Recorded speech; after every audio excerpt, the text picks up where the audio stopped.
L'exploit de Mathieu Blanchard et le début des barrages de LDC, allez, je te raconte ça tout de suite dans les infos sport de la journée.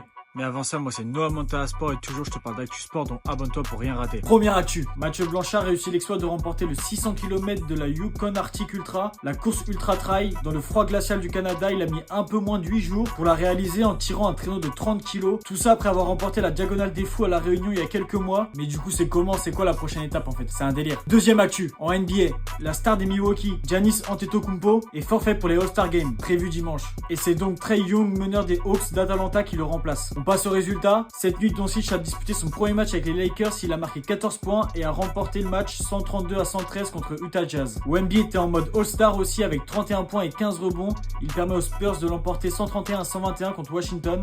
Et malgré les 44 points d'Anthony Edwards pour Minnesota, Cleveland remporte son match face au Minnesota 128-107, ce qui leur permet de rester avec 5 victoires d'avance sur leur second Boston, qui eux ont gagné aussi contre Miami 103-85. Petite actu foot, Frankowski, défenseur de Lens, signe en prêt à Galatasaray, mais avec obligation d'achat, et Lens devrait récupérer 7 millions de ce transfert l'été prochain. En Serie A, l'Inter bat la Fiorentina hier 2-1 et recolle à un point de Naples, premier au classement. Dernière actu, c'est le début des barrages de LDC ce soir. Avec à 18h45 le barrage 100% français Brest-PSG. Ça me fume, ils ont mis le match à 18h45 au stade du Rodourou à Guingamp, dans le clan de Brest, comme tous les matchs de LDC cette saison. Et vu que c'est contre le PSG et qu'ils rencontrent déjà en Ligue 1, et bah le stade n'est pas plein. C'est un peu décevant pour un barrage de LDC, mais bon, c'est comme ça. Et on continue avec Juventus PSV Eindhoven et Sporting Portugal Dortmund à 21h. Et le dernier match aussi à 21h que tout le monde va regarder, je pense. C'est le choc de ces barrages Manchester City Real Madrid. City qui est faible en ce moment, mais tous les résultats peuvent être possibles. Ça va être tendu. Voilà, c'est tout pour aujourd'hui. À demain.